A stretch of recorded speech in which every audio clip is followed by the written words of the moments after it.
Hey guys, welcome to another video. I'm sitting here in my bedroom floor because I feel like I always do these talking videos in my living room and I just wanted to change the scenery just a little bit.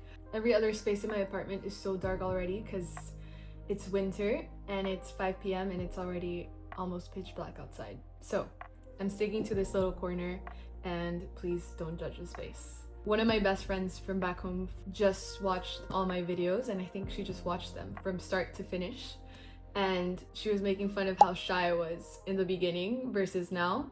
And I definitely feel like that first video was me just being terrified of like stepping out of my comfort zone and just starting to do these videos again.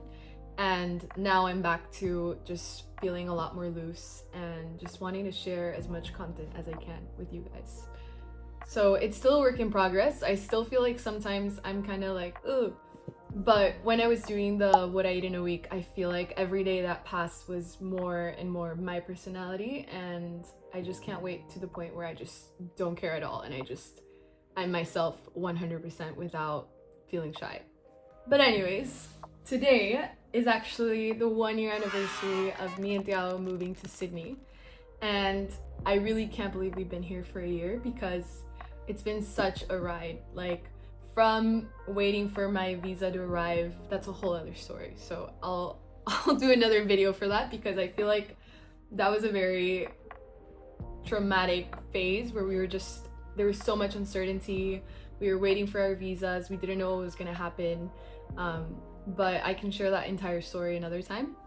To finally getting here, not knowing anyone, starting from scratch, and just really pushing our relationship out of our comfort zone. And I think it's made us stronger and brought me and Tiago even closer than we were before because just moving in together, starting new jobs, and moving to a new country, and not even a country that is near our home countries, more like the other side of the world, has really made us stronger. So yeah, I'm very proud of us and I'm very excited to share this specific video. I feel like I've been rambling, but what I wanted to make this video about was the habits that I learned after moving to Sydney, because moving has led to a lot of change, and to be honest, it's all been very positive change and a lot of change that was necessary. And I felt like I couldn't really get there in New York, and maybe just being in a city that is slightly more laid back, less intense, helped me get there. So before I continue rambling on, I am gonna dive into those habits that I learned because I feel like they were very helpful, and if someone's going through the same difficulties, maybe this will help you. So I have my laptop here because I feel like I need to stay on track with the 5 things I want to share today. The first one is actually one that I've already spoken about, and that's also why I'm very excited to share what I eat in a day and what I eat in a week more, because I'm finally nourishing my body, feeding my body what it needs, and not holding back because I'm afraid to gain weight. Like I mentioned before, I really recovered from that difficult and toxic relationship with food once I moved to New York, because just being around all these amazing restaurants and wanting to try everything helped me so much. And also Tiago has been like the best partner for all of that because we're big foodies together. So that was definitely something that I had overcome already, but I was still not eating as well as I should have in New York, especially when I was cooking at home. I feel like I love eating out and I'm never gonna stop trying new restaurants, but when you eat at home, you have like full control of like how much veggies you're adding, how many healthy fats you're including in your dish, how much protein, and that's really an opportunity for you to like nourish and feed your body. So when I was living in New York, I feel like I wasn't really doing that because I didn't know what to cook at home, or every time I looked for inspo online, I just had it saved in my phone, but I never actually did it. But anyways, with all that said, I feel like moving to Sydney really inspired us. But moving to Sydney really taught us how to get excited about cooking at home and just making really good home-cooked meals that you look forward to versus relying on a restaurant meal. And I I would always cook something in New York where I would still be hungry after and have to have a snack an hour later. And not that it's a bad thing to snack, but I just feel like when you have breakfast, when you have lunch, when you have dinner, that's like a really big opportunity to just like make a really colorful dish and just eat something that makes your body feel nourished and excited to eat it as well, because it obviously has to be yummy.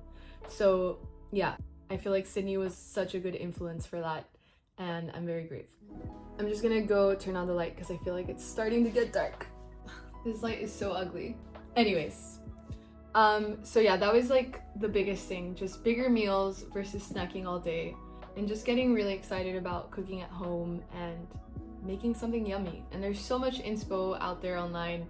I'm finally doing the recipes that I save on my phone, and just go to the supermarket and buy the ingredients. I guarantee you'll be able to make it as tasty as that video that you see on TikTok. The next one is strength training. Honestly, it took me so long to listen to Tiago's advice, and I just kept pushing it away. And I was just like, it's not for me. I'm a Pilates girl. It's almost been 5 months since I started going to the gym now. And I can tell you right now that it's been the best decision I've ever made. And I still do Pilates. I love going to a hot mat class like once or twice a week, but it's not Pilates every day of the week like it used to. And I think the one thing that Tiago would always tell me, and I would just like choose to ignore, is the logic that all the classes are very targeted to every muscle group. If you're working out the same muscle group every day, there's no chance that your muscle is going to be able to repair and come back stronger. I'm definitely seeing the results that I haven't seen in so many years after trying spinning, after trying HIIT classes, after being a Pilates girl for years and years. Going to the gym with a little bit of Pilates is the best combo you can do. Just turn on that little light because it's so dark in here. I feel like we need more lamps. Anyways, so that was a big one and a really difficult one to let go after many years of stubbornness. But the next one that also plays into all of this, all these habits do go hand in hand, is prioritizing sleep over workouts, which in the past, I would have slept 4 hours to make sure that I woke up at 6 a.m. and I went to work out that day before work. And if I didn't, I remember feeling so bad about myself, feeling so unaccomplished, and just like feeling guilt all day long for not working out in the morning. But now, if I'm having a late night and I know I'm not gonna get at least 6 hours of sleep, then I am gonna skip that workout the next day, even though it took me so long to get to that place. And for those who still feel that guilt, I can guarantee it will fade, because it took me 2 months to get into that rhythm, and I can finally be okay with not working out that day or just pushing that workout to tomorrow and not feeling that constant guilt throughout. And that also is combined with really enjoying a slow morning. I love waking up at a decent time, having my breakfast, no rush, and then heading out to work, versus waking up at 5 a.m. speeding through the morning, because then that will set the tone for the rest of the day. And I don't know if it's the beach vibes or it's just Sydney feeling different. I just don't want to be running around the city like I used to. I think I will always be that person that loves having a productive morning and just like getting to work, feeling energetic and all of that. But I realized that I will still have that energy if I have a slow morning, and especially if I have 8 hours of sleep. So that's been the biggest one on my list, and I'm so happy that I've reached the point of not feeling guilty to be able to prioritize sleep. If Tiago watches this video, he's gonna make so much fun of me, because in New York, it was negative 10 degrees outside. I would wake up at 6 a.m., pitch black. He would look at me and he'd be like, "Are you crazy?" And I'd be like, "I have to go." And then I would have C4, which was that pre-workout, which I'm never gonna have again in my life, because that was the worst thing I could have been adding to my body. I did that for 2 years.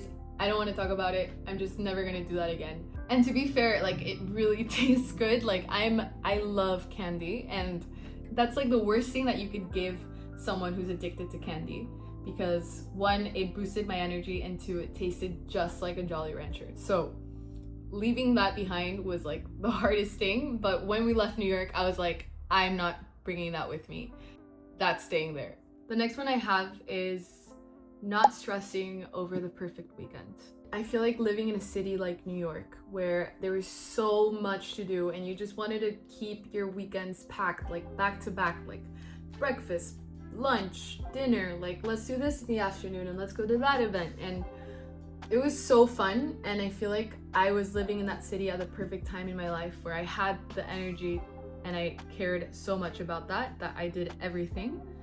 But when we got to Sydney, I remember feeling like that in the beginning, and after a while I was just like, you know what?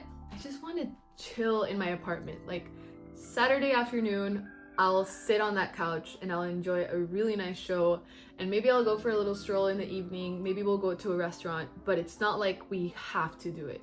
To just really enjoy being in our little cozy home. But telling that little anxious person in my head to shut up was like the best thing that's ever happened to me.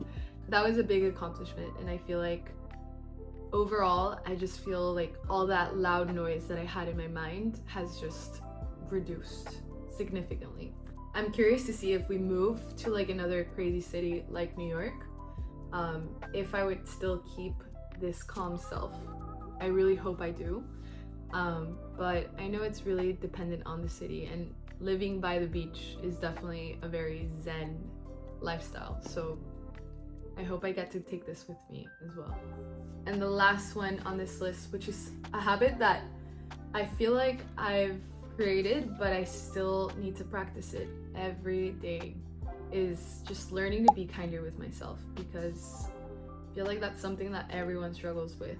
Whether it's about your looks or your life or your career, I feel like just learning how to talk to yourself in a way that is positive and not negative is a skill that everyone needs to practice. This one is a crazy up and down, because there's so many days where I feel great about myself, and then there's other days where I just feel like the lowest version of myself. But I feel like I've been starting to have more grace and really talking to myself like I would talk to a friend when they're having a bad day, versus being that little devil on my shoulder that it just says negative things that will obviously make me feel worse. It's definitely been a very important habit to really practice and just really get in the skill of repeating every day. But I just wanted to share this video as a little inspiration for anyone who's looking to shift a specific thing in their lifestyle, and also just for my friends and family to see how far I've come from New York frantic Nikki to very chill zen Sydney Nikki. And yeah, 1 year in, and I'm loving Sydney, and I'm very grateful for everything that it's given me. Can't wait to do another video when we hit 2 years here and see how much has changed. I'll see you guys on the next video, and thanks for watching.